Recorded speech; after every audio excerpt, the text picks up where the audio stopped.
What is up, Steelers Nation? Thank you so much for jumping on to another episode of All Steelers Talk. I'm Noah Strackbine, joined always by my man in the corner, producer Nick Belsky. Find us on youtube.com/All Steelers Talker. Subscribe anywhere you get your podcast, the Pittsburgh Steelers. We have made it to the weekend. There is no Justin Fields deal in place as of now. It is Friday morning. Things can change. But the news is piling up, and it's piling up fast. We're diving into more wide receiver markets, or more wide receiver options who have hit the open market in the last 24 hours. A big prediction for the Pittsburgh Steelers that I think comes as a surprise to a lot of people. And, well, I got two bold predictions for you guys as we head into free agency about the Pittsburgh Steelers and the moves that will be made. And bold predictions are bold predictions until stuff starts happening, and then we feel good. Want to start off by giving a shout out. Got a text from our friend of the show who's never been on the show, Mark Caboli, last night, because he was on the Pat McAfee show yesterday, and he said that the Justin Fields situation is like, quote unquote, a lottery ticket. And one of our fantastic fans called him out on Twitter and said, "You've been watching No Strackbine." I don't know who it was, but shout out. That was the best text I got all week long, and I let him know that immediately. It's a good one here in the Berg. It's going to be a good weekend here in the Berg. It is free agency. We are waiting on Justin Fields. We are waiting on a number of moves that are probably going to happen within the next 72 hours. How you feeling, my friend? Hope you're as jacked up as I am. Yeah, I'm getting a little nervous because we're getting really close to the opening of free agency, and the Steelers have done nothing save for restructuring Cole Holcomb's contract. And that in and of itself was worthy of a 10-minute conversation yesterday. And we're all very excited about the return of Cole Holcomb, but there's a lot of work to be done for the Pittsburgh Steelers and not a lot of time before the opening of free agency. And you know what they always say, deadlines create havoc, and a deadline is coming up for the Pittsburgh Steelers. So expect some havoc here over the next 72 hours. I agree with that. There is going to be some havoc. It's going to get very crazy, but like we said yesterday, it's too calm right now to think that there's a panic button to be hit. I am curious. I was thinking about this last night. When is Jaylen Warren getting tendered? When is Larry O getting released? When is possibly Cordell Patterson getting released? Is Landon Roberts going to hit the open market before the Pittsburgh Steelers bring him back, along with several other players? You're sitting around thinking, okay, the easy moves, the ones we expected, we're hitting the point where what's going on here? Why are we waiting so long? Obviously, it all starts with Justin Fields in the quarterback position, but where we sit here right now, that deal is not in place. I'll tell you this.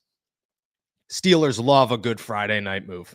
They love a good Friday. They are the biggest fans of a Friday night move, and I would not be shocked if it is a 7:30, they don't get too late. Omar Khan's got to eat dinner. Mike Tomlin's got to have a drink or two. It's got to celebrate the weekend, but you sat down for dinner, dude. You just sat down. You just put the fork in the steak. You're 2 slices in. Boom. Justin Fields, 2-year, $40 million deal. We all know it's coming. It's their favorite thing to do. And, if you want to talk about a deadline or an expectation, maybe it's Friday as you are sitting down prepared to eat whatever dinner you're going to put on your plate on March 7th. Let's talk about the other side of the football. Ray Fittipaldo of the Pittsburgh Post-Gazette made a somewhat surprising prediction yesterday on 93.7 The Fan and said that his expectation is, well, if the Pittsburgh Steelers are going to make a splash at any position this offseason, his biggest names, I should say, is at corner. That he expects the Pittsburgh Steelers, who have been talked about the completely other way all offseason long, to go out there and sign a name like Byron Murphy from the Minnesota Vikings, a name like Charvarius Ward from the San Francisco 49ers, and bring them to the Pittsburgh Steelers to pair with Joey Porter Jr. and most likely Nate Hobbs. He did not say that, but we could add that little twist into this scenario.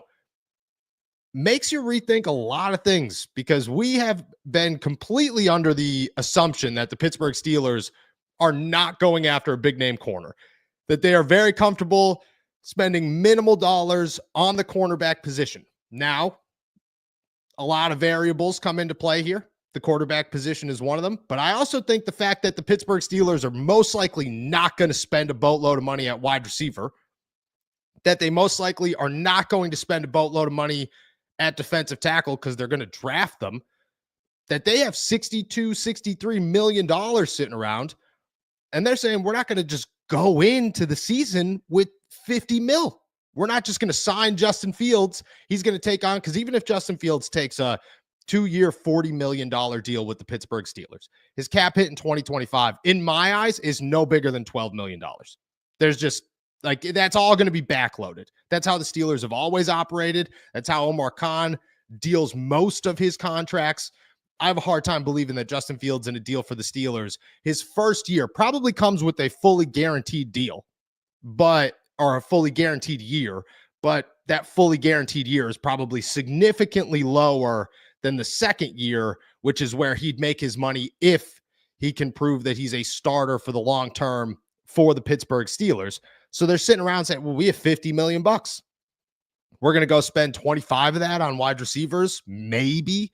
We don't need a defensive tackle. We're going to clear more money with TJ Watt, Larry O, maybe Cam Hayward, maybe Alex Highsmith, maybe Minka, so on and so forth. We just cleared $5 million with Cole Holcomb. I mean, we got money to spend. He says corner. I mean, I'm not going to sit here and say no. Surprising? Definitely. Could it happen? I mean, it's crazy if the Pittsburgh Steelers ignore the cornerback position and don't spend money elsewhere. And right now, if you just lay it all out there, I don't know where they're spending that money. So maybe this is a position that Ray is hearing some stuff about, that the Steelers have adjusted their thinking, because that's definitely a possibility. And they're ready to go out there and make a splash signing. I'm okay with it, to be honest. I'm not totally upset if the Steelers do it financially smart to go out there and get a guy like Byron Murphy. I mean, him and Joey Porter Jr. for the next 3 years sounds like a great idea in my eyes. You know, Charvarius Ward for the next 2 years with Joey Porter Jr. sounds like a great idea in my eyes. DJ Reed, Darius Slay, I think I would add into that list. All good ideas for the Pittsburgh Steelers if it's not going to cost them, a situation where they can't go out and get another position. I don't think it's going to cost them that, because I just don't know where that money is going to be allocated at this point in the offseason. You just lost Christian Kirk. Which we'll talk about in a minute here. You could go after a Tyler Lockett. You could go after a DK Metcalf. But unless you're going to do one of those massive wide receiver signings or go sign Sam Darnold, you're going to have excess money. And if the Steelers want to spend it at corner, and we'll get into bold predictions here in a little bit, but if the Steelers want to spend it at corner, I honestly think it might work in their favor, where they could target all these other positions and feel pretty good about it. I think corner is a position that is not easy to fill, but comes with cheaper options where the drop-off isn't as significant as other positions. That being said, I will never undervalue a superstar. Byron Murphy, in my eyes, is a superstar. I mean, the guy's had 9 interceptions in 2 seasons, 6 a year ago, played for Brian Flores, who you got to give him credit at all times. You have to give him all the respect he's due. I don't know. I look at Byron Murphy. Charvarius Ward is less interesting in my eyes. I mean, I think he's a good corner, but if you're going to go all in, if you're going to make this move, go get Byron Murphy. If this is the prediction that is on the table, if this is the scenario that's on the table for the Steelers, I say go get Byron Murphy and say, we have a 27-year-old who just turned 27 and a 24-year-old, 25-year-old in Joey Porter Jr., and both of them are studs. I'd be very much okay with that if everything else is situated to where you're not taking anything away from another position. But to be honest, I don't think that they necessarily would be, unless they're going to go sign a quarterback to $40 million a season. And that's just not going to happen. Yeah, I think there's a couple of things that have occurred in the last couple of weeks that have kind of made this more of a reality and more of something that I would agree with, because all offseason long, I've been pretty, hard on my stance that they shouldn't spend a lot of money on the defensive side of the football. If they're going to sign big contracts, it should be at the wide receiver position. It should be on the offensive side of the football. But a couple of things have happened that have kind of softened my stance a little bit. First and foremost, we may have over evaluated what Justin Fields is going to get paid. We were saying 20 to 25, and we've heard as low as 10 now. We have talked about 15 being probably that middle mark. And if that's the case, you do, again, it's a nominal amount, but it's an amount that plays into a bigger picture here. And secondly, the defensive line prospects have jumped off the page, not just the top prospects who are, I think, in higher esteem now than they were before the combine. Guys like Kenneth Grant, guys like Walter Nolan. But the depth of this draft has been highlighted in such a way over the last couple of weeks that you start to kind of push back the idea of, well, they're going to bring in Javon Hargrave because he's been here and he fills a role and they need him. It makes you think, okay, that is a position that they could just fully address at the NFL draft. And if that's the case, we always say the Steelers defense is built from the big guys backwards. Well, they have all the other big guys signed. They shored up their inside linebacker room, and they can do it even more so with Landon Roberts. But you look at that front seven, you have your outside linebackers pretty much set. You would have your defensive line set with those guys in the draft, and you have some excess money to toss around. Yeah, maybe it does make some sense to go for a cornerback. This is the first time all offseason that I'm kind of seeing the reasoning behind it. With that said, I don't think I would throw the bag at anybody, but if you can bring in a Byron Murphy, that does elevate your secondary much higher than bringing back a Dante Jackson. And that's the thing. For the most of this offseason, me and you have sat on this podcast and said that there are 2 free spaces for the Pittsburgh Steelers in free agency this year. Tendering Jalen Warren, which even Omar Khan at the combine said, yeah, we're just going to tender him. Like, okay. And we're just going to do that. And re-signing Dante Jackson, because it doesn't elevate your ceiling all that much to bring him back, but it doesn't hurt your floor very much at all. So we thought that those were the 2 free spaces, but if they're saving money on defensive line, and if they're not going to go out and spend big on a wide receiver like a T. Higgins or a DK Metcalf, you do have some money. If you go from a T. Higgins down to a Darius Slayton, that extra money could be used on a quarterback. And I think that's why I've softened on my stance. I agree. We agreed most of the offseason on this. This is not a debate. We've gone back and forth on the Justin. We've gone back and forth on as close as or as recently as DK Metcalf. Dante Jackson has been surprisingly the guy that we're just like, yeah, that, you know what? That feels good. We're okay. This one feels like the right move. But if you're going to make a splash, if you're going to improve your defense, it's never a bad idea to improve your defense. Never. And if the Steelers have options, because that's the thing, is if you got to pick between, like you pointed out, if you had to pick between your defensive front or your defensive back in Pittsburgh, you pick the defensive front every single time. That is how they've always won. That is how they've always built their defense. That is how they will continue to build their defense. But if you've got that under control, which they do, seems pretty good right now, then you look at the secondary and you say, what's our missing pieces? You look at the whole defense and you say, what are the missing pieces? The missing pieces are an outside guy, a slot corner, and a backup safety. And I think you could go get all those. And if you want to spend a little bit extra money on the outside corner, I don't think anybody should be sitting here saying that is a bad idea. Don't go do that, especially in a draft class where, you want to go attack. Like it opens the door. Because, again, we'll get to bold predictions here in a second, but it opens the door for the Steelers to double dip it at defensive tackle, for the Steelers to go get a running back or wide receivers or all these other big splashy positions and ignore a cornerback position that is really deep in the NFL draft. But there are a lot of NFL drafts where the cornerback position seems to stand out. And if the Steelers want to say, hey, Byron Murphy's a surefire thing, we don't have to worry about that, that seems to make a lot of sense to me, so that you could focus on, it's compare and contrast. The cornerback market right now in free agency is much better than the defensive tackle market. So go get defensive tackles in the NFL draft, go get corners in free agency. That just makes sense to me. It's like the wide receiver running back market. You're not going to go re-sign Najee. You're going to go get wide receivers. Why? Because running back is so deep in the NFL draft that you should go and get somebody in the NFL draft. You should go get defensive tackles in the NFL draft. And I'm pretty okay with it. Byron Murphy's the name for me. Charvarius Ward, DJ Reed, great, but definitely a step below Murphy in my eyes. Murphy's 27, just seems to be hitting his stride. He's probably going to get close to $20 million a year.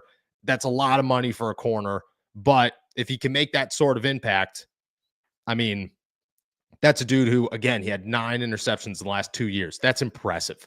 That's impressive. I mean, Dante Jackson had 5 interceptions last season, and we're talking about he didn't really look that good. Byron Murphy's got 6, and everybody's saying he might be the best top 5 corner in the NFL. And that's a guy the Pittsburgh Steelers would love to have on their side. And look at the last time they did this with Joe Hayden. Worked out in their favor. You might as well go try it again and see if it works. Let's change our course to the offensive side of the ball here. Yesterday, the Jacksonville Jaguars, they just said, screw it, we're getting rid of everybody. If you make more than $6 million on our roster, you're done. You can't stick around. I will say I reevaluated the Christian Kirk situation. That happened while we were on the show. In the moment, it was like, why would you trade him to the Houston Texans? That's crazy. I look at it now. It's a 7th round pick in 2026, and his cap hit this season is $16 million, which in my eyes, I'm sitting there going, I have 2 questions. The first one is, why did the Steelers not pull this off? Why did the Steelers not go and do this? Were they just lazy? Did they expect that this was going to happen? Second, and this is the more important one, if the Houston Texans pulled this off for a 7th round pick a year from now, did anybody else call it all? And why wouldn't anybody else call it all? Because the Houston Texans, that's like the Steelers trading Calvin Austin to the Baltimore Ravens for a 7th round pick a year from now. That's what that is. And you'd be sitting there going, what? How did that why did you do that? And well, that's the question. Why did they do that? Why did it get to that point? To me, I don't think we have the answer. I don't think we can even get the answer. But that is when you're going to go criticize the Pittsburgh Steelers about this, because, that's the reaction, is to criticize the Steelers, to say they missed another guy for an easy trade. What's going on here? You gotta wonder and assume almost that 30 other teams in the NFL didn't call the Jacksonville Jaguars. And there's got to be a reason for that, because if the Kansas City Chiefs called, you'd trade them to the Chiefs before you traded them to the Houston Texans, because the Texans get in your way to facing the Chiefs. There are 3 teams, unless it's the Titans. You could trade them to the Titans for a 1st round pick this year. I mean, that's, that's a great trade. The Houston Texans are not the team that you're giving a guy away for nothing. So, we could criticize the Steelers, but I think it comes with the question of, like, what's happening? What is the reasoning behind this? Because that's more important. Go ahead. I can tell you got thoughts. Yeah, I can't speak for the other 29 teams in the NFL because I'm not keeping tabs on them as closely as we're keeping tabs on the Pittsburgh Steelers. But I think it's unfair to judge the Steelers until we see what the result is of the next week, and maybe even the next 2 weeks. Yeah. Because based on what we know, they like Darius Slayton a lot. And the differences between Darius Slayton and Christian Kirk on the field aren't that much. So if they like Darius Slayton and they are comfortable knowing that they were going to go after Darius Slayton, be able to get Darius Slayton for a similar price and without the acquisition cost, no matter how small it is, it's better when it comes to actual asset management if you just go out and get Darius Slayton. So until we see the result of who ends up being the wide receiver 2, I'm not going to kind of bash on the Steelers for that, but it does raise questions. And I understand the impulse to say, well, the Steelers could have done that move, because the Steelers could have easily done that move. But if they're sitting on the South side right now saying, listen, it's all but assured that we're going to sign Darius Slayton as soon as the calendar flips to March 12th, then of course you're going to leave it alone and not say, we'll take on $16 million and give up a 7th round pick, because even though it's nothing, it's something that in the future you could use to add another piece if you already knew you were going to get somebody. So I think we have to wait and see how this plays out before we kind of rake Omar Khan over the coals for this one. But I do understand the impulse to say, listen, the Steelers have been needing a good wide receiver for a while now, a solid number 2 wide receiver for a while now. One was up for grabs for a low price. You probably could have gotten them and had this entire thing over with. But at the same time, again, for the reasons I stated before, I'm going to pump the brakes a little bit on it. Can I offer a thought here that I might be totally off on, but my brain went here when I saw it was because it was immediate. Like I jumped off of this, I went on to Twitter and everybody tagged me and said, "What the hell is this? How did the Steelers not do this?" And I was like, "Yeah, it's a 7th round pick and he's 18 million bucks." And I looked, I was like, 16 million bucks in a 7th round next year? Like, what are we? That makes no sense. How did that happen? I think that there's a possibility that this is hinting, because again, this is not just the Steelers. This is 30 teams in the NFL did not call the Jacksonville. That's what you have to assume. Or they called and they offered a 7th round pick in 2027, which I'm sorry, but there's no chance that 30 teams called the Jacksonville Jaguars with a worse offer than a 7th round pick in 2026. The likelihood of that happening is so slim. Yeah. My thought is this might be hinting that the wide receiver market is cheaper than we think it's going to be. That these guys, that 16 million bucks for Christian Kirk might be overpaying Christian Kirk, and that teams are looking to turn back because you got to remember Christian Kirk was a $20 million a year guy. Deontay Johnson was an $18 million a year guy. These guys didn't work out. Everybody was getting 20 million bucks. That was the new floor. Marquise Hollywood Brown got $20 million or whatever it was. Didn't work out. Maybe this is the turn of the tide where you look at it and go, Darius Slayton's going to go for 13. And guys like Christian Kirk would have went for 12. And you're thinking maybe they're overpaying. I'm not saying it's a thought, it's where my brain went, because there's always got to be a reason. There's and we don't find out these reasons for a long time, but there's always got to be a reason that a trade like that pops off and you go, that one just doesn't make sense. There's got to be. NFL guys are too smart. Omar Khan calls. You said on the show yesterday, you call Omar Khan or you call the Houston Texans. He probably called the second that he became available. It's not like they were all sitting there going, oh my gosh, I didn't even realize he could get traded for. No, They were all aware of the situation, so maybe, which would definitely work in the Pittsburgh Steelers' favor. On the other side of that, I have a name for you. The Jaguars released pretty much everybody. They were like, you want to go? You can go. Have a good time. Devin Duvernay is a sleeper in my eyes. He is a depth piece at wide receiver that, doesn't do a lot, but does enough, does enough for a 5th wide receiver. And in my eyes is going to be $1 million. Is 27 years old, I believe, maybe 28 years old. He's a 2-time Pro Bowler as a kick returner. And I get it, least exciting move that the Pittsburgh Steelers could make, but we made a big deal about Cordero Patterson last year, and that did not turn out well. I think Devin Duvernay, in my eyes, becomes an immediate name to watch for Pittsburgh because they need a kick returner. They're not going to put Jaylen Warren back there as their starting running back and their starting kick returner. That doesn't make any sense. That's asking for injury. And I don't believe they're going to hold on to Cordero Patterson. If they do, I'm wrong, and it's going to be real awkward in the locker room. But if I'm right on this, and if everybody else is right on this, the Steelers get an upgrade in a guy who's young, super explosive, is good at that. Doesn't need to be anything more. And he's not somebody that comes in here as, again, anything more than a kick returner. Hey, come be that guy. It's been a while since the Steelers have had a kick returner. They tried to do it with Cordero Patterson, didn't work. But when they had Steven Sims, when they had Ray McLeod, there was some success there. And I think you could do the same with Devin Duvernay. I think you go sign him for $2 million. And you say, all right, here you go. There's your contract. Have a good time. We got excess money, There you go, dude. And bring him in as the 5th. Brings up questions for Ben Skoranek, which I'm very nervous about. Very nervous about. But at the same time, the Steelers have kept 6 wide receivers in the past with a much more chaotic group. You got to remember the year of Juju, Chase Claypool, Deontay Johnson, Ray McLeod. There were 2 more on that roster that I will not remember. I think Steven Sims might have been on that roster, but I could be totally wrong there. Mm-hmm. And one other. There's you got to even remember the year of Gunnar Olszewski's, being the 6th wide receiver. They've done this before. I think they could do it again. I think Devin Duvernay is an interesting name. I'm not pounding the table for him, but of all the early guys, this is a sleeper in my eyes. Yeah, it's not a sexy name, and it's certainly not a sexy position to be filling at this point in the offseason, especially No. when you still, for the past over a year, almost 2 years now, have needed a number 2 wide receiver. Since the Deontay Johnson trade, they have yet to fill that hole in their lineup.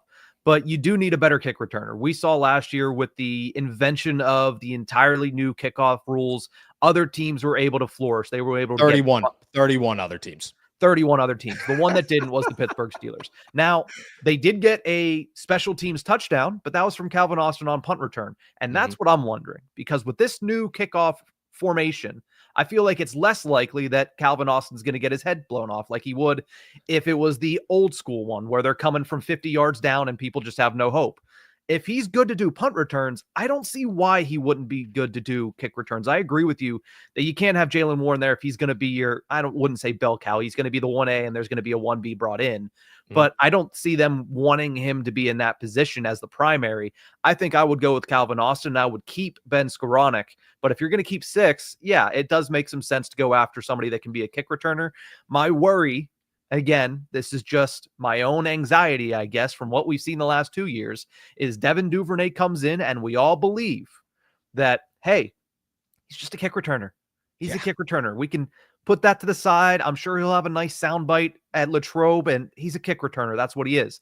And then we're all sitting there saying, man, this is Allen Robinson, Van Jefferson, Cordero Patterson 4.0. Like, they're using him way too much. Like, they brought him in, and that's fine, but they're utilizing him way too much. That's my one kind of PTSD moment, bringing in a kick returner as what should be a sole kick returner. I agree. I definitely I agree. I think with Calvin Austin, you could line him up back there, but you need 2 for starters. I also think that Calvin Austin's best career move is to not do kick returns, because there's a very short list of true wide receivers who make it in the league as wide receivers and also make it in the league as kick returners. Most guys don't do both. You're either a really good kick returner or a return specialist, or you're a really good wide receiver. And I think Calvin Austin's got really good wide receiver ability. Like, I think Calvin's a guy that by the end of this season is a true wide receiver 3 for the Pittsburgh Steelers. And like a wide receiver 3 in a wide receiver group where the 2s are just like, he's a Tyler Boyd, where it's like, yeah, wide receiver 3, I guess he's a starter. And I think Calvin's got that. That's my only pullback on Calvin, because my brain went the same way. It's like, Calvin's the guy. He's the easy option there. But most of those guys don't turn out to be that, or they do the punt return, but they don't do the kick return because it's less wear and tear on their bodies, or however you want to look at it. At the same time, you need 2. I'm not pounding the table for Devin Duvernay. Of all the names right now that are available, he's the one that I'm going, if the Steelers are going to sign somebody before Monday, that's a name. Check the box. Yeah, like that's all it is. Just check a box for $2 million, nothing guaranteed. Come on, see if you want a job. Here's a job. We have an opening, and sounds good. Pay him less than Cordero Patterson. Opens up your running back room, and I still think allows you to sign Ben Skoranek, because I just don't know how you get rid of Ben Skoranek. Although it's Friday and they have not signed anybody to a deal, so we don't know what's going to come. All right. Let's finish it off with this. It's Friday. I know we ran late on the corners and Devin Duvernay, but I've got some free agency predictions for all of you guys, because again, Monday starts a crazy day. By Monday, lots will happen, and I'm not going to waste my time. I'm not going to do them on Monday when everything already happens and the bold predictions are now boring. So I'm going right now. I got 2 for you.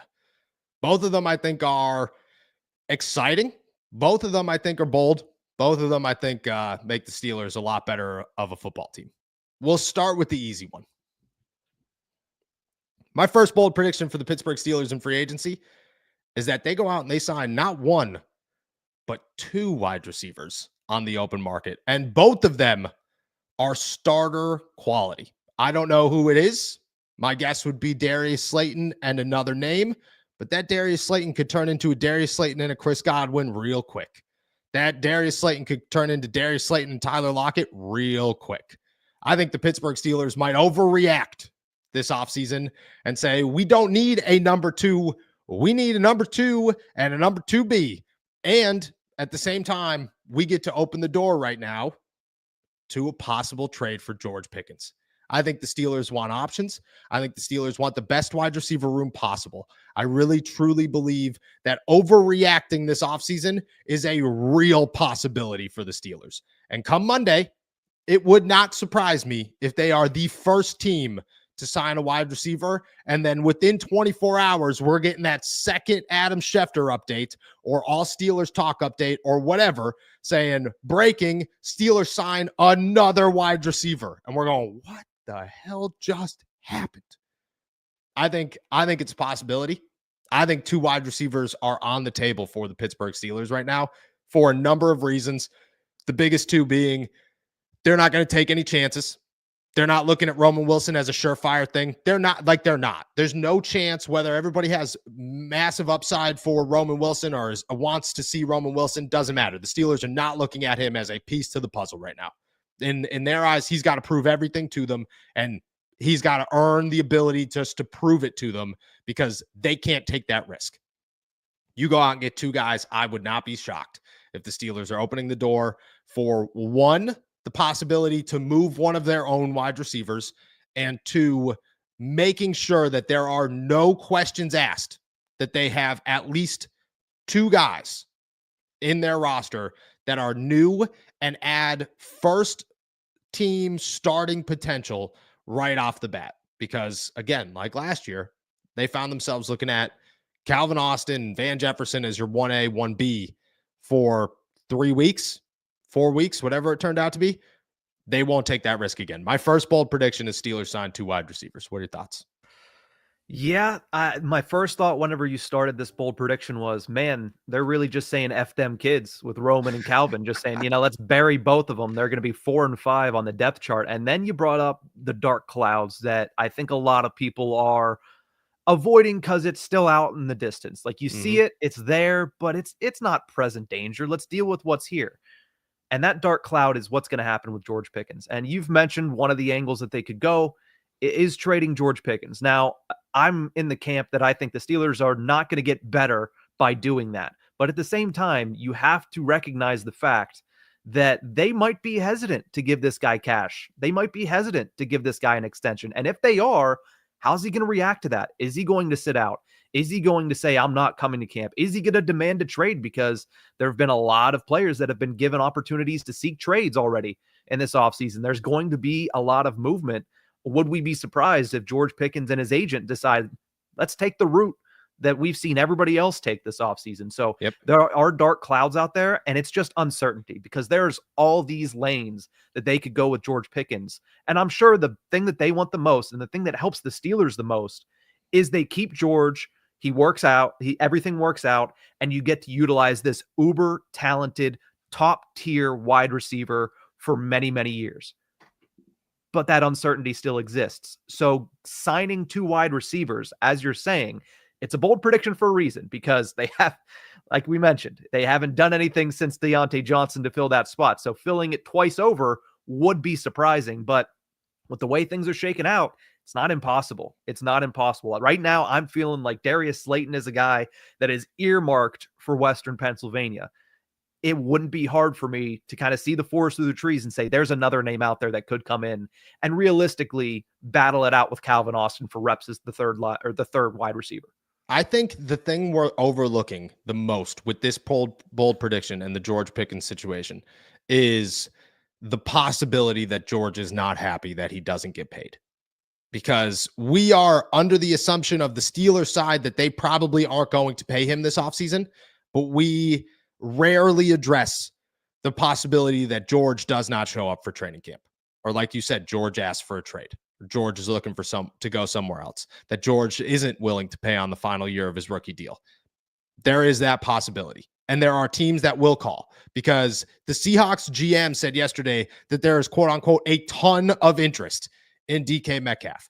I believe him, because there are so many teams out there that want a wide receiver. And there are, think of this. You've tossed the New England Patriots at me 7 times this offseason. saying they're the team to watch for any wide receiver that the Pittsburgh Steelers are going after. You're telling me if Omar Khan called whatever's Eric Wolf and said, yo, George is on the market. He's 23 years old, just turned 24. This kid's a freak. You don't have expenses on your roster. You want him? You're telling me New England isn't going to say, yeah, here's our second round pick? I think that that's a possibility. I do. Or a first next year if you call in June. I just think that it doesn't have to happen today. Doesn't have to happen tomorrow. Doesn't have to happen with the signing. But the Steelers have to think this way, and I would not be surprised if they are thinking this way and preparing themselves, because that's the worst. You want to talk worst case scenarios offseason? It's not that George Pickens is the wide receiver one. It's that Darius Slayton is the wide receiver one because George doesn't show up and he doesn't want anything to do with the Pittsburgh Steelers anymore. And they're looking at Darius Slayton, Calvin Austin, Roman Wilson, and Devin Duvernay as their wide receivers. That is worst case scenario. Bold prediction number 2 here, sticking on the offensive side of the ball.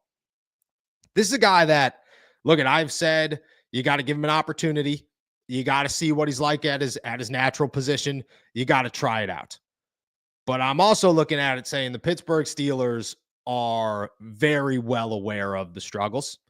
The Pittsburgh Steelers are very well aware that they cannot take these big, splashy, crazy risks in 2025, and that the Pittsburgh Steelers need to have insurance across the board this season because they cannot risk being a worse football team than they were a year ago. And again, the Justin Fields signing or expected signing is not because the Steelers are just going out to sign the youngest option available. It's because they truly believe in what this guy could bring in. If it was a nobody signing, which a lot of people assume it is, if this was a nobody signing, they'd income to $5 million and they'd go get Mason Rudolph and they'd say, whatever, dude. Daniel Jones, whatever, dude. The cheapest option available. We just need a quarterback for a year. But that's not what Justin Fields is in their eyes. They need security. They need options. My second bold prediction is that the Pittsburgh Steelers bring in another left tackle to compete with Broderick Jones. And the name that I'm eyeing right now is DJ Humphries out of Kansas City. Before that, played in Arizona, spent some time in Miami, I'm pretty sure. A guy who has dealt with injuries, but when he's healthy, he is a starter in the NFL. The thing is, this offseason, there aren't really a boatload of left tackle jobs available, and the Pittsburgh Steelers could give him an opportunity to revive his career challenging Broderick Jones, which means that Broderick's going to be the left tackle, but Broderick got benched last year, and they're going to have to bring in competition to say, you can't be handed everything in year 3. You have to earn this job. My second bold prediction is the Steelers bring in left tackle competition for Broderick Jones. And my guess, my name, this one's much less of a guess than the bold prediction I kind of feel good about. The guess on who it is just the guy that makes the most sense is DJ Humphries. Your thoughts? Yeah, that one's a little tougher to swallow because we've all sat here and said Broderick needs a chance at left. You drafted him to play left. You traded up to get him to play left tackle. You wanted him to be your blind side protector, and you haven't given him an opportunity. But I don't disagree that he shouldn't just be handed the job. The 2 years of what we've seen is there's potential there, but there's also potential that this could bottom out at any minute. Yes. You need to protect yourself. You need to have a contingency plan, and the contingency plan of who am I thinking of? Dan Moore. I almost said DJ Moore. But the contingency plan of Dan Moore just isn't working simply because Dan Moore can't play the right side. So I don't know. DJ Humphries has played primarily left at the NFL level, but if he can play the right, if he could potentially move over to the right, then it makes a lot more sense. I think whoever you bring in to push Broderick, I think it's going to be another pole position conversation where Broderick is going to be given the first opportunity. But if you bring somebody in that is a near starting caliber backup, like a DJ Humphries, he needs to be able to play the right side. I don't know enough about DJ Humphries to know if he can, but I think whoever you bring in, since the bold prediction is just that they're bringing somebody in to push Broderick and potentially push him out of the starting lineup if he doesn't play well, I think whoever you bring in, whoever that name is, needs to be able to play both sides of the line. I almost feel as if Dan was like the enigma here, where it was like he was the guy who couldn't play the right side, which is wild because he played the right side in college. Yeah. Who couldn't play the right side, and that just didn't make sense, whereas in a lot of veterans can, even if it's at a shorter spurt here. I don't know if DJ Humphries has ever started on the right side, and I'm not going to pull that up because my screen will start freaking out. But if he has, it's a name that makes sense. But either way, the bold prediction is not that they bring in DJ Humphries. The bold prediction is simply that there's probably competition coming for Broderick Jones, and that competition makes sense. It always makes sense in the NFL. And especially with a guy who has underperformed, you want him to be your starting left tackle, but you also have to be aware that he couldn't get it done on the right side, and maybe he can't get it done on the left side. And it's not his footwork. That's the biggest, most alarming part, is it was never, he just was all tripped up on his feet. It's his hand placement, which means that that's probably going to transition to issues on the left side. Again, I think Broderick is good enough, talented enough that he could figure it out. But if he can't, you got to have a backup plan. I feel like you got some DJ Humphries information here. Yeah, he has started 10 games at right tackle, but they just happened to be the first 10 games of his career, and that was in 2016. Hey, so he has experience, but it's 10 games. It's 10 games. In what, 9 years, when Broderick Jones is playing left tackle for the last 10, and then he goes and signs somewhere else, they'll have to look it up, and they'll say, well, he spent his first 2 years playing right tackle. It's the same exact thing. Same exact thing. If you can figure it out, look, he's there, and you can make it work. Those are my two bold predictions heading into Monday. And man, I expect a very chaotic weekend. With that said, that is everything on our agenda. We're going to finish off the show the same way we do every single day. And that's by answering all of your questions. So toss them in the chat if you got them. We'll answer all of them before we head out of here. Shout out to all our members. We appreciate you guys as always. Nick, what do we got? Let's kick it off with Smooty Booty, who says, I agree. Go get a corner. Every time I watched the Steelers, Dante was getting smoked in coverage. Late in the season, 100% was definitely getting smoked a lot of the times. He wasn't fast enough. He wasn't twitchy enough. I think that was the back issue. I'm not upset about Dante Jackson. If you could bring him in, I do think it leaves you with a concerning hole, especially if you're playing, teams like the Cincinnati Bengals or the Kansas City Chiefs, or, anybody with a quarterback and a wide receiver duo that you got to worry about. I think Byron Murphy's an upgrade, massive upgrade. I still respect Dante Jackson as a starting corner in the NFL. I'm not upset about it, though. I'm not upset if Dante Jackson's a starter. I'm intrigued and somewhat excited if I'm a Steelers fan and a guy like Murphy, makes his way to Pittsburgh. Let's jump to Eddie the First, who says 3 inevitables in life: death, taxes, and Cole Holcomb. Oh, fantastic. You weren't here yesterday, and I was looking for Eddie the First, Eddie the Great. I was looking for him, and it was a day for you, my friend. I hope you enjoyed it, and you're going to get a lot. You're going to get a lot of Cole Holcomb this season. I have a good feeling about that one. Let's go to Eddie's second comment here, which was, morning boys, where's the Nick what do we got shirts? Look, we got 2 shirts in the making, which I was supposed to check in on the graphic designer yesterday. Did not, but that could mean that they're sitting there in the mailbox ready to go, or in the inbox ready to go. The Nick what do we got shirts, they're coming. I got two good ideas with things that we actually say, and I've always been the why would nobody wants to buy a shirt with my words on it, but Eddie, You've convinced me otherwise. So they're coming. They're coming. Don't worry.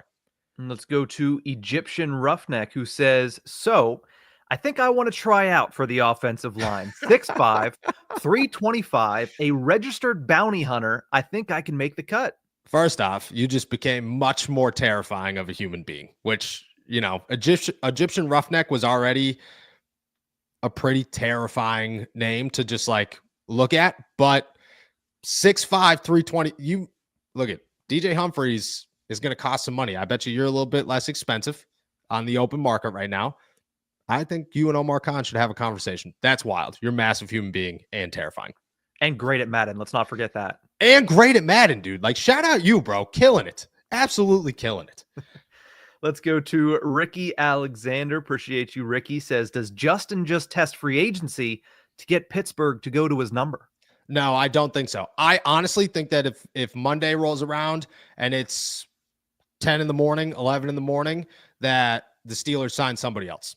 I do think that's going to happen. I don't expect it to get there. I expect it to happen maybe today, maybe tomorrow, maybe Sunday. But I don't expect them to get to free agency with Justin Fields. If they do, I expect a different quarterback to be inked. I think before negotiation opens at noon on Monday, which in my eyes means that before noon, the Steelers will have their quarterback because they're not playing around right now. If that's Justin, which I expect it to be, it'll be beforehand. If it's not, it'll be somebody, and it'll be before noon. Let's jump to Madeline, who says, I know this is going to be the talk until it happens, but do you think Justin and his agent want to hit the market? Not if they do, it's to get the Steelers to the number, but do you think they want to get to the market, or is it just a game of who's going to blink first? And does Justin even want to leave Pittsburgh? Justin does not. From everything I've been told, Justin doesn't want to leave Pittsburgh. It's about money. It's about coming up with the nickels and dimes to get this done. But again, like I explained yesterday, they have time. Like, we're panicking. Everybody's in this like chaos of like, what is going to happen because moves are getting made. But the Steelers and Justin have until Monday. If they want to utilize all of Friday, Saturday, Sunday, and get to Monday morning before they ink a deal, they'll do that. And that doesn't hurt anything long term. So if Sunday rolls around, if we're on here Monday morning at 9 a.m. and nothing happens, then imagine chaos is coming. But if I have a hard time believing we're going to get here and we're going to do the show on Monday and a deal isn't going to be in place. Let's jump to Almost All-Star, who says, looking at combine stats, I see Dante Thornton, 6'5", 205, 4.30 40. He seems perfect. What am I missing? Yeah, Dante Thornton is a guy like McCoy, I think his name is, out of Tennessee, who's 6'5", runs a 4.4, something like that. These guys are nasty. They're incredible athletes. The thing with Dante Thornton, I believe, don't quote me on this, because he's not him, just like McCoy. Like, they're not names that you dive real heavy into because I just don't know what the Steelers' interest would be. There are like wide receiver issues. You know, it's like, okay, he's got drop issues. He's not physical enough. You know, he's not well-rounded enough. He doesn't have the cuts that you're looking for. Stuff like that. Now, don't quote me on it, but that's what I would imagine the issues with all these guys. Most guys who are freaky athletic like this and aren't considered like the next Justin Jefferson or something, there's something in their tape that is more alarming than their combine numbers. Let's go to Carl Spackler, who says, okay, Noah, my goal is to truly make you think hard on some of these. Keep trade cut, what's more likely segment, overreaction segment, or Nick the producer. I wasn't allowed. Tread lightly. I wasn't allowed to look at this. Nick told me I'm not allowed to look at the comments all morning. So I've been staring at a blank screen just with Nick's face in a corner this entire time. This one's a great one. This one is a fantastic one. And we'll keep Nick because if there is no Nick, there is nothing else. So you're safe, Nick. You're the start. Correct. I think this is tough, man. This is really tough. I think I gotta go. I think I'm cutting, or I think you're trading. You're not even benching. You're trading. I'm keeping Nick because without Nick, there is no, what am I going to do? Overreact to myself? You know, I do that every day. I'm trading overreaction because overreactions Tuesdays are my favorite thing in the world. What's more likely is getting cut, but that's a tough one. But to be very honest with you, if I had to pick something that trumped them all, you know, I can't give you all the ingredients to the hot dog. You might not like it. Would sit easy as the start. It'd bump everybody down. I apologize, Nick, but that is the greatest thing this show has ever produced in its life. Well, I was going to say the call-in show would bump. Like I would trade myself and keep the call-in show. The call-in show is actually, you know what I mean? Wednesday mornings when I'm like rubbing my eyes, barely coming here, and it's a tough morning. It's better than a cup of coffee. I'll tell you that. It gets you more jacked up than anything. This one was a good one. Thank you. Let's go to Marlon, who says, is trying to build the team the way that they've won in the past, holding them back in the modern NFL? No, definitely not. Look, the Eagles just won building the same way that the Steelers have won in the past. That's just, the NFL is built the same. Unless you go out and find a Patrick Mahomes. You could look at Tom Brady, but even Tom Brady's teams were built like the Pittsburgh Steelers. They had phenomenal defenses and Tom Brady. Good offensive lines, good running games, decent wide receivers. Unless Randy Moss was there. But that's how NFL teams win. The Steelers are in that place, The Steelers are still trying to build and win the same way that any other NFL team is trying to build and win. It's not working for teams doing it the other way. Think about them. Think about the Cincinnati Bengals. It's not working. Think about I don't know who else is up there the Buffalo Bills. Not working. You know what I mean? They're investing. They have a decent defense, but they have flipped the switch to invest in their offense and have let their defense evaporate, and it is coming back to bite them in the butt. The San Francisco 49ers, great example. Just not working. It doesn't hold up the way that you want it to. You gotta build the way that the Steelers have been building. The Steelers just aren't in a place where they're supposed to win right now. They're getting there, but they are building the right way. I do firmly believe that. Let's skip down to Egyptian Roughneck again, who says, all right, you convinced me to try out, because if I can chase down the serious criminals, I'm sure I can put Chris Jones on his back. I was stuck between butt and back. But both. I would say, I would say it's 6'5", 325. You got a good opportunity for sure. I don't think the criminals of Pittsburgh are anything like Chris Jones. He's a scary human being. I've met him, and he is terrifying. These humans are massive, but you're massive, so it could work. I say give it a shot, dude. I say give it a shot. We'll follow along. You do a Pittsburgh Steelers. You somehow get a Pittsburgh Steelers tryout. You let us know. We'll document the whole thing. Let's go to Smooty Booty, who says, you need to make the Tomlin hot dog ingredients thing the donate sound. Could we do that? I think we'll have to look into that. We're going to have to figure that out. Thank you, Smooty Booty. That is incredible. That is incredible. Let's go to Grayson, who says, hey, Nick and Noah, let's play start, bench, cut all in their prime.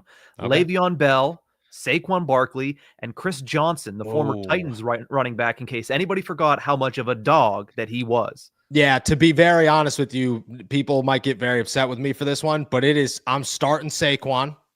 Saquon just put up the greatest running back season of all time. If he with ease, if he went over 100 yards in the Super Bowl, it might have been arguably the greatest NFL season ever. He's starting.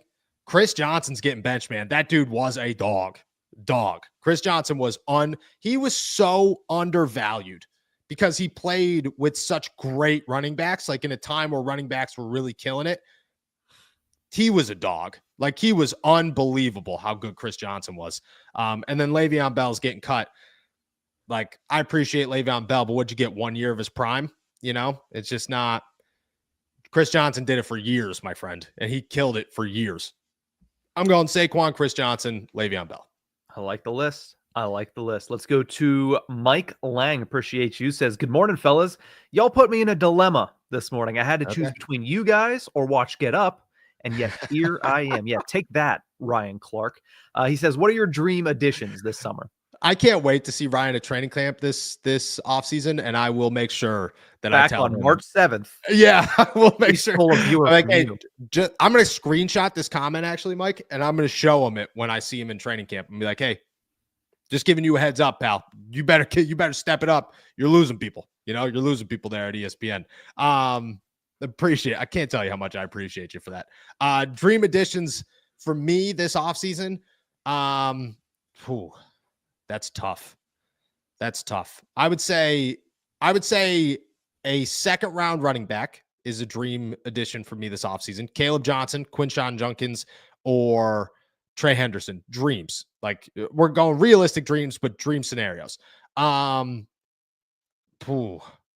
To be honest with you, I think any defensive tackle in the first round is also a dream scenario for me. I'm very much so sold on any of those. Emeka Egbuka is a dream scenario for me. Chris Godwin is a dream scenario in my eyes. That dude is, I mean, like he is probably the most underrated wide receiver in the NFL. And because when he's good, he's like, it's not like the fact that he's played next to Mike Evans his entire career has made people forget that this dude is so unbelievable. Like so unbelievable. I would say Chris Godwin. I would say Byron Murphy's on there as well. Where else? Who else am I missing here? I'm trying to think. I mean, we could go. Justin Fields is my dream scenario quarterback. He is. I just think he works out so well.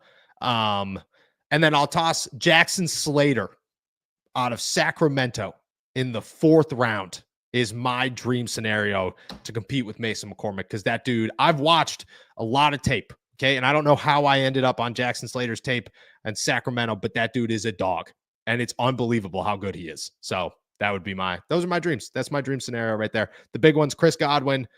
I mean, DK Metcalf obviously is a dream scenario, but I think he throws a curveball in all my other dreams. So DK Metcalf for nothing would be awesome, but Chris Godwin, Byron Murphy, and the draft to turn out exactly how I say it should turn out. Yeah, for this, I got 5 pillars, and it's Justin Fields, DK Metcalf, and it's realistic because only those 2 are expensive. Yeah. Kenneth Grant, Trey Henderson, and a happy George Pickens. I don't know how you do it, but make them happy. And a happy George Pickens. If you have that on the offensive side of the football, plus Kenneth Grant on the defensive, I will sleep well at night and say thank you to Omar Khan every single time right before I go to bed. I agree. Those would be sweet dreams, my friend. Sweet dreams. Let's go to G-Man39, who says, I'm with you on Slayton, but who would be the other wide receiver we would bring in if we do get 2? The name I've been thinking of is Chris Godwin. The name I have been thinking of is Chris Godwin. The Steelers have so much respect for Chris Godwin. I don't know what his market's going to be, but I don't anticipate it being $30 million a year. I think it's going to be somewhere around 25. I think the Steelers are willing to pay 25. Chris Godwin's, he's 29 years old. Like, he's not that old. He's got 2 more years in him before you got to worry about it really going downhill. Chris Godwin's my name right now. Like, he is. Tyler Lockett makes a lot of sense. Devontae Adams makes a ton of sense, but I think he's going to end up in LA. Those are the big ones. It's Chris Godwin. I don't think Chris Godwin's going to have the crazy, insane market that some of these other guys are having. And I think the Steelers are going to make some phone calls and say, hey, let's go. Come to Pittsburgh, compete first. You'll stay with the contender. And, you know, because that's what he's 29 years old. Like, I don't think Chris Godwin's looking to go to New England. You know, that's gonna hurt unless they're willing to toss out a boatload of cash. A player doesn't want to go there. So a player nearing the end of his career, Chris Godwin could come to Pittsburgh and say, look, we're a playoff team. We're a couple pieces away. Maybe you could be one of those pieces. Let's go back to Egyptian Roughneck, who has a start bench cut for us, says Ronnie Lott, Ed Reed, or Ryan Clark. Oh, this one's difficult at the top, easy at the, I mean, I'm cutting Ryan Clark. Sorry, Ryan. Appreciate you. I think I'm starting Ed Reed. Ronnie Lott and Ed Reed are right there, though. They are neck and neck. I think I'd start Ed Reed. That dude, I mean, he's no Troy Polamalu, but he's still stud. And then I think Ronnie Lott was terrifying. So I think I'd go Ed Reed, Ronnie Lott, Ryan Clark. Let's go to the Wooden Bear, who says, considering the released players recently, would you consider a player like Joey Bosa then go all in for a wide receiver in the first round of the NFL draft? No, Joey Bosa is going to be real expensive. He plays the same position that Alex Highsmith and TJ Watt and Nick Herbig play. I don't think he fits in Pittsburgh. I mean, like, he's a Western Pennsylvania guy. Let's make that very clear. He would fit in perfectly in Pittsburgh, Pennsylvania. But I just don't think play-wise he's going to match his value. And I don't think the Steelers are going to be interested in that position. Let's move over to Sam, who says, in 9 out of 10 of my last mock drafts, Malachi Starks falls to Pittsburgh. Would you take him at 21, considering how talented he is? I think he is going to fall to 21. I've seen a lot of drafts where he is actually later than 21. He is super, super talented. I just don't think his need is something that the Steelers are going to be looking for. You know, like they just don't need a safety. Malachi, he's a guy. It's Sparks out of Georgia. I'm pretty sure that's who we're talking about. Yeah. Starks, excuse me. Yeah, he's a dude who is uber talented and is going to make some team look really good for drafting him late, but the Steelers don't need a safety, not a starting safety. And if there are other positions were filled, there's an argument, but getting a defensive tackle or a wide receiver just makes too much sense to just go with a safety because he's the best on the board. Let's go down to Joe, who says, is Tyler Boyd still an option? And if so, why hasn't there been any chatter about him like last year? So Tyler Boyd, I don't believe is an option for the Steelers. There was some chatter last year. And then from what I've been told, somebody within the Pittsburgh Steelers does not want Tyler Boyd on the team. That he has talked a lot of smack about the Pittsburgh Steelers in his time with Cincinnati, and that somebody within Pittsburgh that I do not know the name of does not want him here, and apparently holds enough ground to have the Steelers avoid him. So that is why Tyler Boyd is not an option for the Steelers. And I don't expect him to be, even if other names come off the board. Let's jump to Cree, who says, Noah, with the inconsistency on the offensive line, how much of those issues have played a role with the defensive struggles? I mean, yes, I think the offense being inconsistent, 3 and outs, that all comes and plays a role on defense. I don't think it's a big enough role like it was a couple of years ago. You know, you looked at the Matt Canada offense where it's 3 and out, 3 and out, 3 and out, 3 and out the whole game, and then they'd go down and kick some field goals. That was different. Like the defense was exhausted by the end of a game. I think this past year, it wasn't as dreadful. It wasn't as exhausting for the defense. I think the defense had their own struggles that honestly played a role in the offense. You know, like the defense couldn't get off the field long enough that they were exhausting themselves and not allowing the offense to build any momentum. I'm not trying to make excuses for the offense. The offense was terrible, but I do think that the defense and the offense had different inconsistencies and struggles that were kind of on their own islands because of themselves. Let's close it out with a Zach Banner question. John says, is Zach Banner just signed with the UFL? If he does all right there, does he get a camp invite from the Steelers? I hope so. I like Zach Banner. He's a great dude. Great dude. Shout out to Zach. Pumped that he just got a UFL deal. Did that just happen while we were on here? It must have. Earlier this morning. I believe it was like 5 hours ago. So like real early this morning. That's awesome. Shout out Zach Banner, dude. That's super exciting. I would say, Roughnecks. With the Houston Roughnecks. Yep. I love to see that. Zach Banner is one of a kind, man. One of the best humans in football. So shout out Zach. And I would say, yeah, maybe if he looks good enough, I don't see why the Steelers wouldn't say, hey, let's test him out and see. He brought a lot of leadership to this team. Why wouldn't they? You know? That's a wrap for today then. Awesome. With that said, guys, we are heading out of here. Thank you so much for jumping on to another episode of All Steelers Talk. Make sure to subscribe to us on YouTube, youtube.com/All Steelers Talk. Check us out anywhere you get your podcasts. And as always, find all of our work at si.com/NFL/Steelers. It's going to be a crazy weekend, so make sure that you're tuning back in. Whenever the deals happen, we will make sure that we are on here with videos and reports at all times. So we appreciate you guys. With that said, we'll be back on, definitely well before Monday, but full show on Monday. Enjoy a beautiful weekend in the Berg. Peace.